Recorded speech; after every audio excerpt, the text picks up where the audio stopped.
Now, I'd like to just tell you a little bit about Floyd.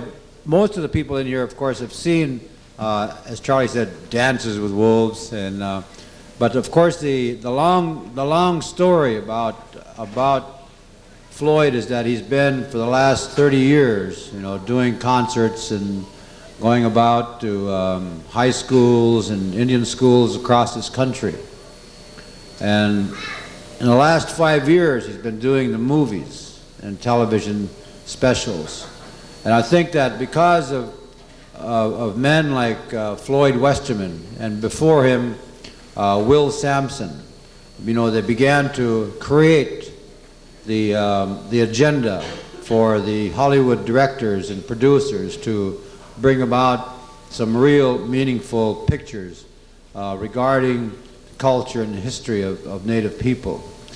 And 3 years ago, when the script was being written for Dances with Wolves, Floyd and I were out in California talking with Kevin Costner, and a lot of the big companies didn't want to bankroll Kevin Costner on this film because there was going to be too much native language used in the script and also coming on the screen. But Costner went ahead with the suggestions from Floyd and myself, to go ahead, just use it. But we didn't know what Costner was up against.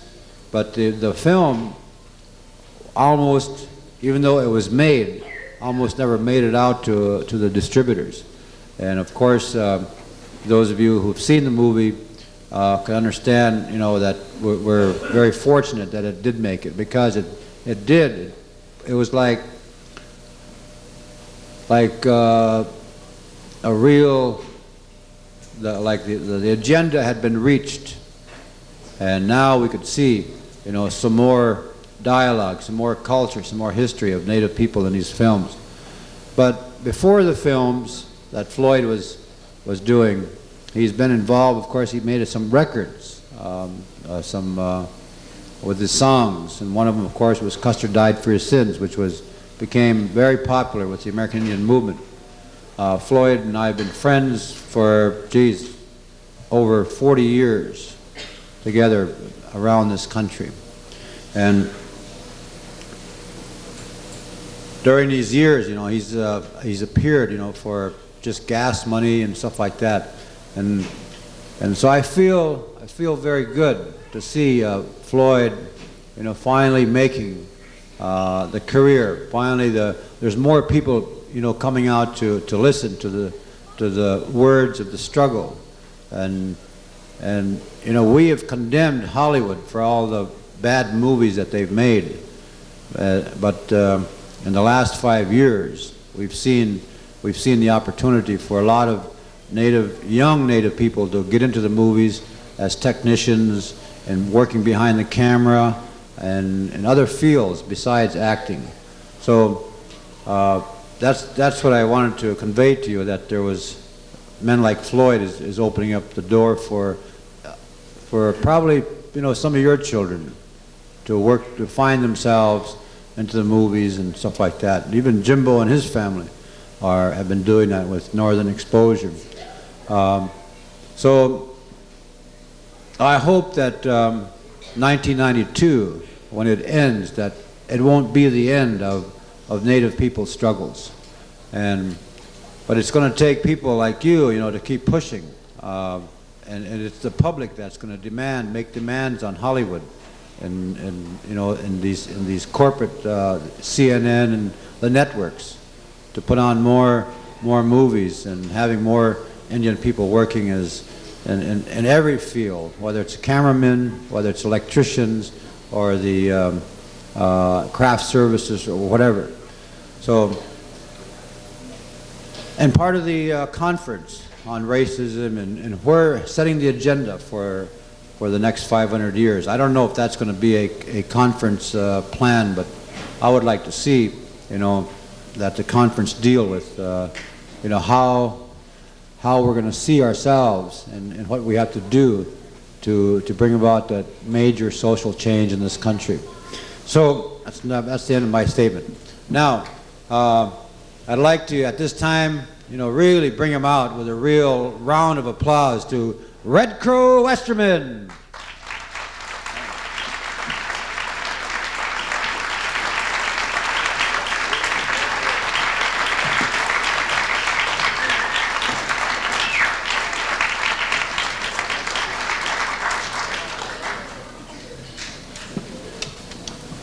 Thank you, thank you.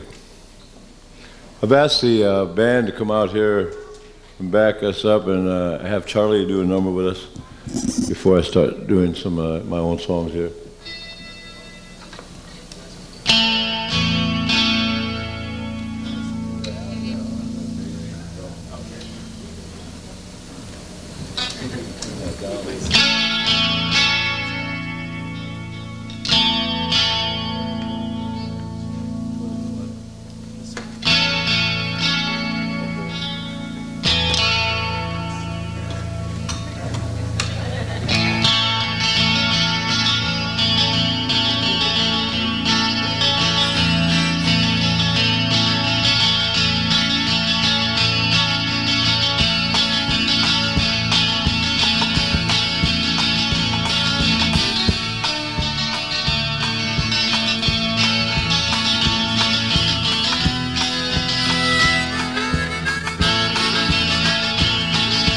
Told me it was my land, took it all away. Now I'm taking orders from the satellite and the BIA, oh, the BIA, BIA. There ain't no doubt about it, I'm gonna live without it, the BIA.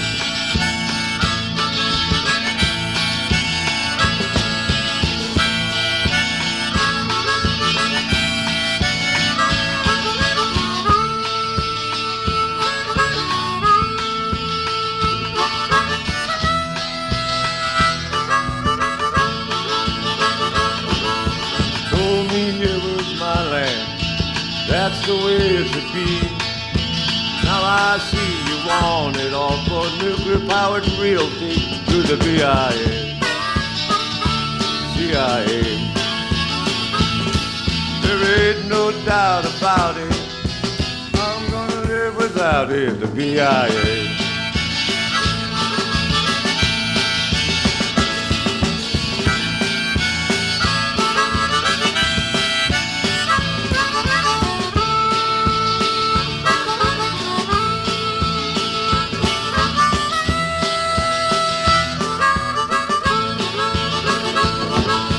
Told me it was my land, that's the way it should be.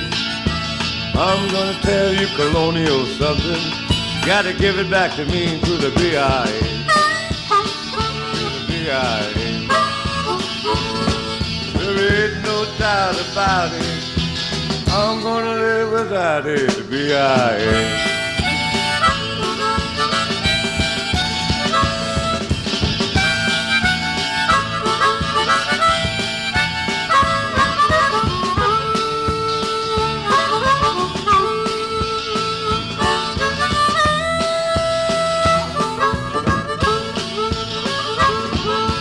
Told me it was my land, took it all away.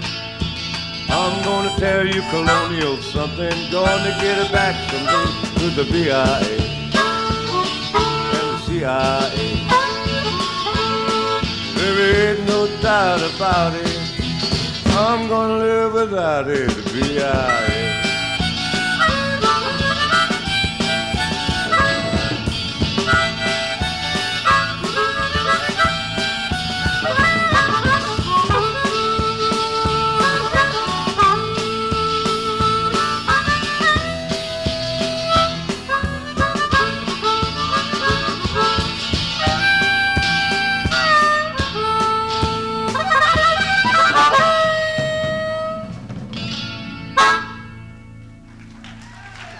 Charlie Hill. Floyd Westerman.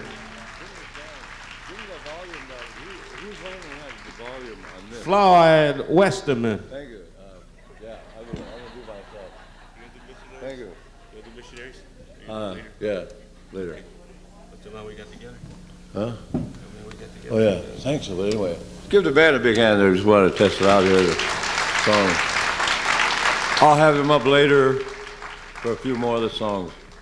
A lot of people, since Floyd has been here, asked how we got started and everything. So yeah, well, anyway, that started a long time ago in Detroit. And then when we did that show there, well, they said, why don't you come on over to New York? And they said, well, we did a few gigs over there, but then again, they didn't want us around there, so we ended in San Francisco. We did all kinds of gigs. Then after that, they didn't want it anymore, so we came back home. Floyd Westerman. Let's give Charlie Hill a big hand here. Charlie Hill.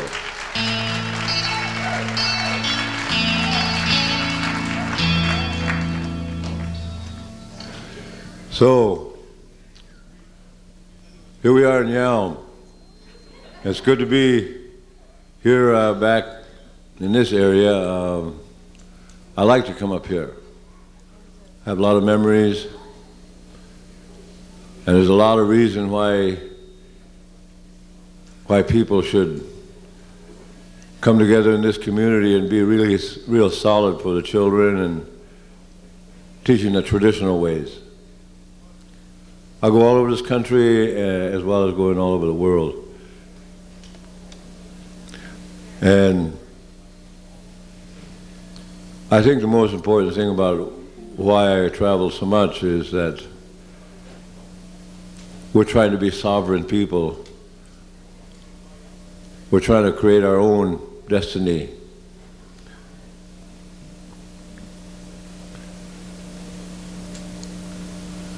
And I think this is a real important year because I see many things happening this year that tell me a lot of things. Our prophecies are being fulfilled. We were told long ago because of pollution that we would see America come and go. And I see now that the amount of pollution that there is in the world shows the lack of spirituality on the earth. And our prophecies are telling us to go within, to put within our children that will go on, what will go on. And a lot of this started with us in 1973 in Wounded Knee, when Dennis Banks and Russell Means and Clyde Belcourt and many other leaders came together at different places throughout this country and said, we want to live another day with this, the way it is. And it had to make a change. So many changes have taken place. And for me, I've been in many movies and TV shows, but I'd rather be doing music instead of being a prisoner on some movie set. I think that's the difference I find out about it. It's a very confining thing to do, a movie like that. But Dances with Wolves is probably the most important, most fun, most interesting, most challenging, most cultural movie that has ever come out of Hollywood. So I think because of that, America saw a lot about our culture.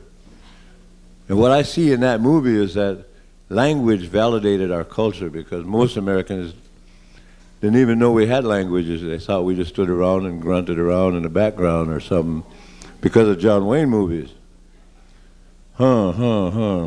Heap big, heap plenty bad white man there. So they didn't think we had languages. But when they heard our language, Dances with Wolves was the first movie where the white man had to hear the indigenous language and read his own language. And that validated the culture. That validated a lot more things. And the movie also showed in Hollywood that Indians can play lead roles. It said many things. But most of all, it made America open up to what is the Indian point of view. I had been singing for 20 years before that movie. 25 years I've been singing in concerts all over. And nobody really ever listened that much. But now, because of Dances with Wolves, I find a lot of people very open to what the Indian point of view is. in this world today.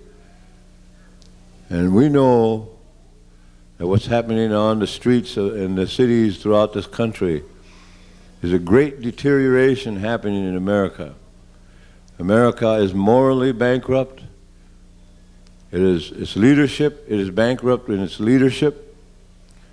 It is bankrupt in its values of life, to the point you see what happened it's bankrupt in its justice. So you see what happened in Los Angeles last week. So we know our teachings tell us that we must come together as Indian people. Our teachings mean survival for us when a country like America doesn't have any more teachings. So I always sing these songs that express the Indian point of view. I've been doing this for 20 years.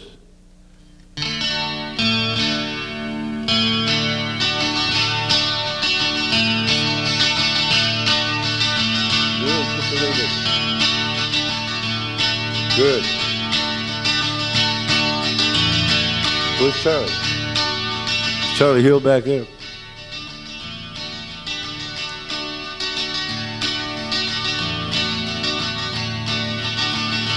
One of the songs I always sing because it's about our religion, I sing this song in the name of freedom of religion.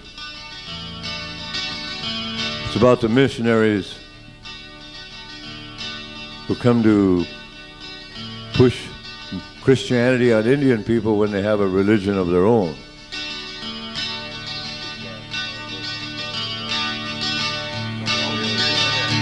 Yeah, I found that out. Spread the word of your religion. Convert the whole world if you can. Kill and slaughter those who oppose you. It's worth it if you save one man.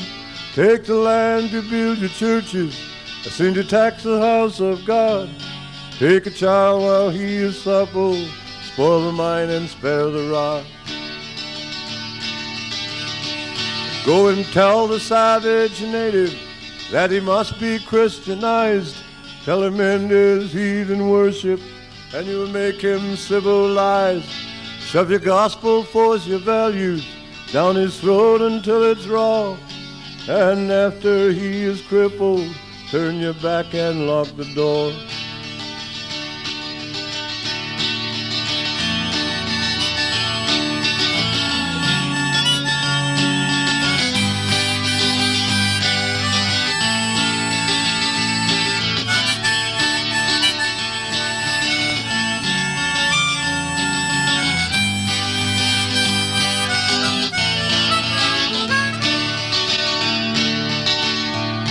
Like an ever-circling vulture, you descend upon your prey. Then you pick a soul to pieces, and you watch them as they decay. 'Cause religion is big business, as your bank accounts will show. And Christ died to save all mankind, but that was long ago. Missionaries, missionaries, go and leave us all alone. Save the soul of all your white men. We have a God of our own. Missionaries, missionaries, go and leave us all alone. Save the soul of all your white men. We have a way of our own.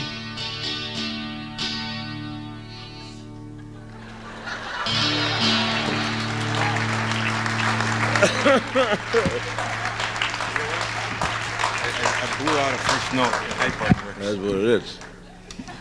Once again, Floyd Westerman. Thank you, Father Charlie Hill.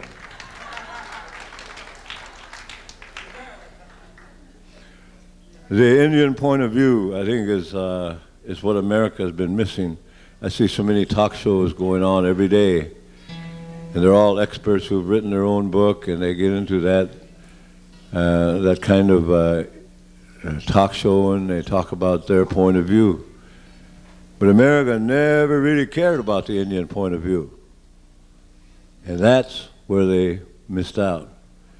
Because they viewed Indians as primitive or derivative from the savage. They never took much stock in it and created universities. And they have their own experts. The own experts about Indians, too, is the anthropologist. The university will listen to an anthropologist more than he'll listen to the Indian about the Indian point of view. I don't know how many anthropologists are in here, but are there any anthropologists in here?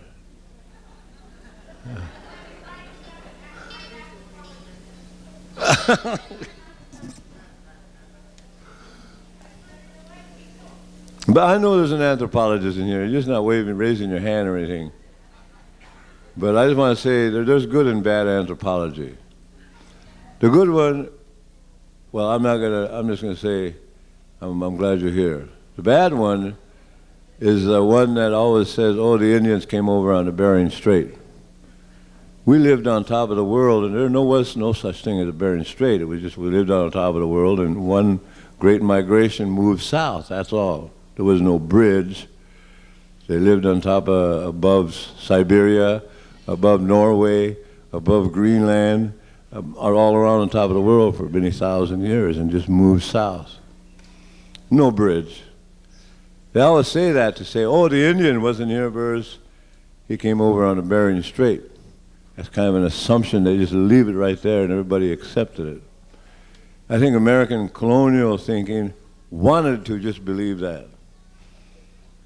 And the majority of Indian people that live in North America came from South America. The Bolivian culture, I think, is the closest direct line all the way to Mohawks in Ganawaki in New York and in Canada, because they all grow corn and ceremonies around corn. They're all corn people. The whole corn culture is all the way down through to Bolivia.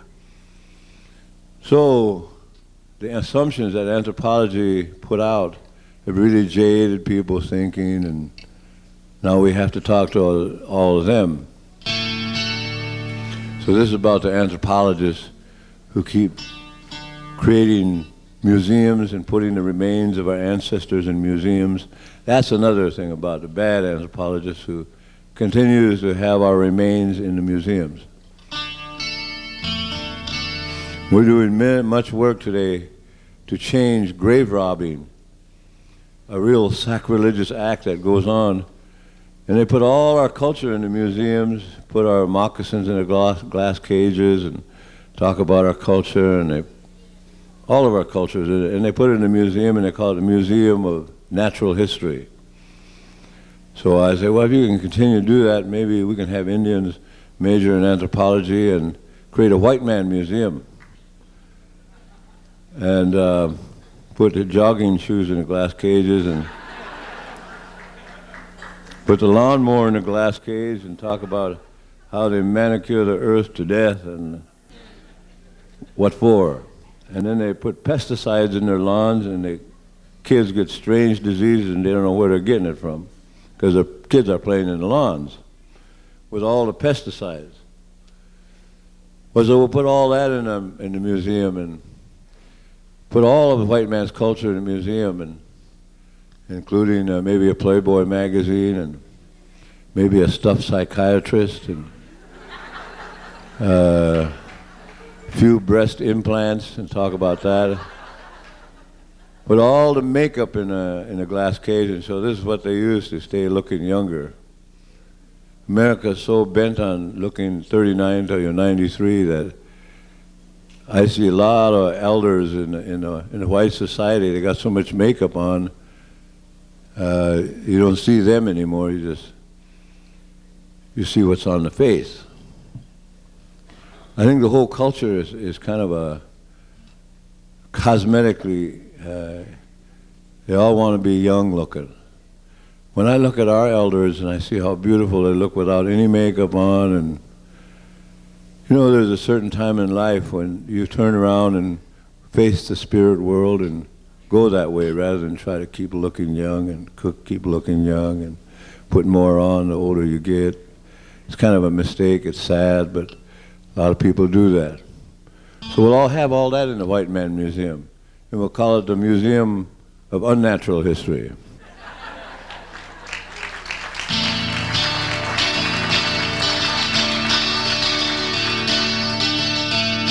And the anthros still keep coming like death and taxes to our land, to study their feathered freaks with funded money in the hand.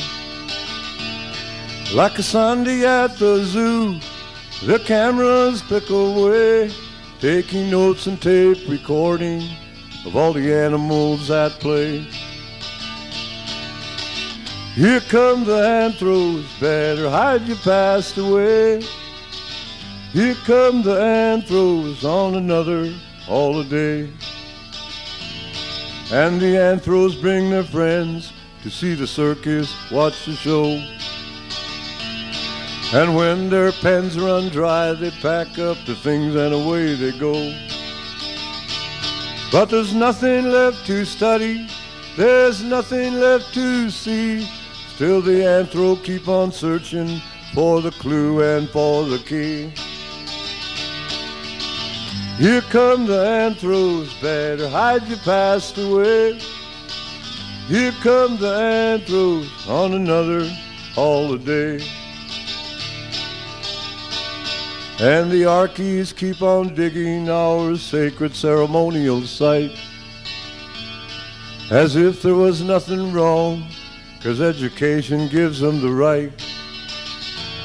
But the more they keep on digging, the less they really see, 'cause they got no respect for you or for me. Here come the anthros, better hide you passed away. Here come the anthros on another holiday.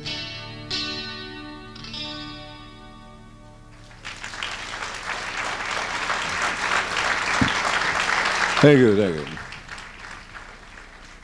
Indian point of view. Well, there are things that we speak directly to simply because we want to show that we're not caught up in all that Americans are caught up in. Because we're trying to be sovereign Indian nations, we have to make a separation. One of the things we always have to speak to is the red, white, and blue. Recently, America got involved in a tragedy they called it the Gulf War. Should never have happened. And so many Americans went patriotically. It was like the new religion. Patriotism was the new religion, and it became a dangerous country. I had many Americans come up to me and say, I knew I was against it, but I knew if I said anything about it, I would lose my job. So there was a great fear of people losing their jobs by saying something against the Gulf War. This was a tragedy. It should never happen. It was a high-tech mass murder machine that just took place. It still goes on. The problems related to that, we find out now, were so false, what everybody heard, how great the missiles were. There was such a high miscarriage, misaverage of misdirected things that happened, and America didn't hear about that till way after. And I think Americans made a big mistake by becoming so patriotic that it became the new religion. And I think when you forsake the compassion that a country can have for the pride, then you're trading, making a bad trade to exist. And there's more compassionate things America could be doing, like employing people to clean up the earth for our children. Employing people to clean up the cities so that we'll have better cities for our children, instead of sending them to the moon in wars. So I think these are the mistakes that are being made yet today.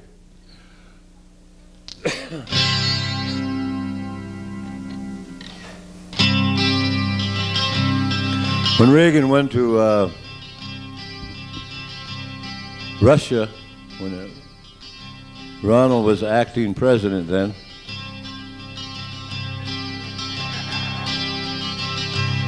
he used to act in Hollywood. He played Custer in Hollywood one time. Then he acted as president. He went to Russia, and the students asked him, what's your opinion of Indians in America? And he said, well, we keep asking them to forget their primitive ways and come and join us and be like us. Well, we have teachings that tell us we don't want to be like that, like Ronald, like Bush.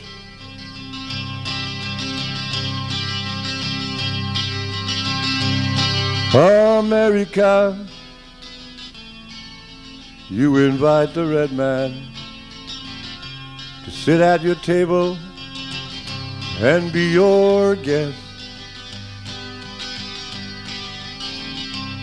to justify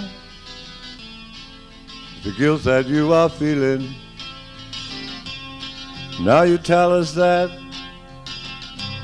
you like us the best, and the black man is waiting on the sideline for the chance to get into your game, to show you that he's just as good as you are, to prove to you that he can be the same. And the triangle that you have created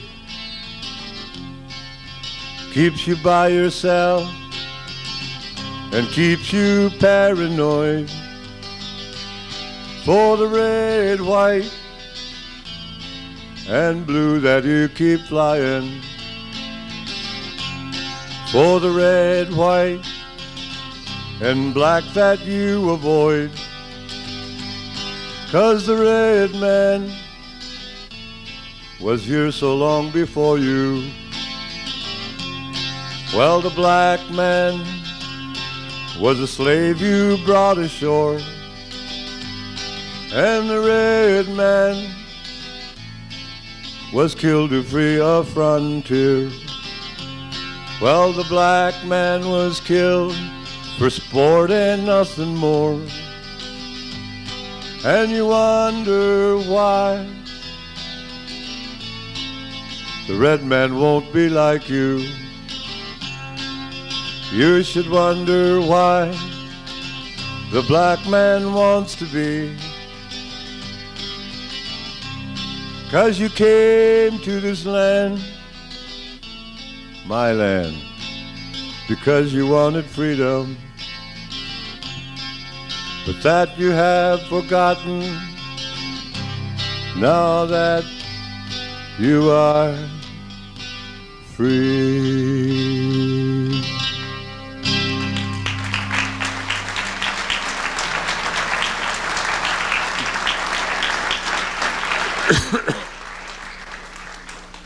So you see, what happened in Los Angeles was bound to happen. And it's bound to happen again and again, because America is falling apart at its own moral obligation to its people. I think America has gone on too long as a white-controlled society when the whites are the minority now. When you take all the other minorities and put them together, the whites are the minority. So it should be out of the white control and be into another kind of control. Maybe this form of government shouldn't be. Thomas Jefferson put it in there. And after, when these rights are destroyed over long periods of time, it is your duty to destroy or abolish that form of government. He put that in there for a reason. I think there's certain parts of it that they should implement, and there's a certain time when that should happen. And America's caught up in so much of its own thinking about staying the same. Let's vote for this system, let's keep this system going. When a system doesn't serve the people anymore, it becomes a system that must be changed or abolished. And I think that's probably what ought to happen, but I sure don't want peril in there. And if change comes too fast, it might affect Indian people. The next change might say, will abrogate all Indian treaties and land rights. If the new change comes in. So there we are.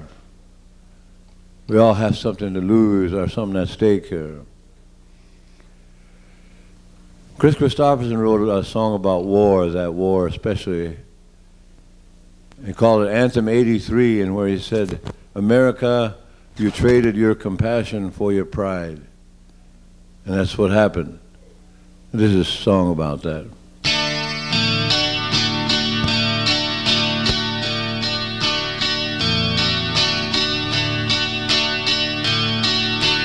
If you're looking for a fighter who'll defend you, love you for your freedom, I'm your man. And I ain't gonna leave you for the crazy things you're doing, but don't ask me to lend a helping hand. You were such a pretty dream as I remember. You were young and strong and God was on your side. But the vision slowly faded like the wonder in your eye. Traded your compassion for your pride. But I still believe in all that we believed in. And I pray to God that you will in the end. You'll see the golden chances that you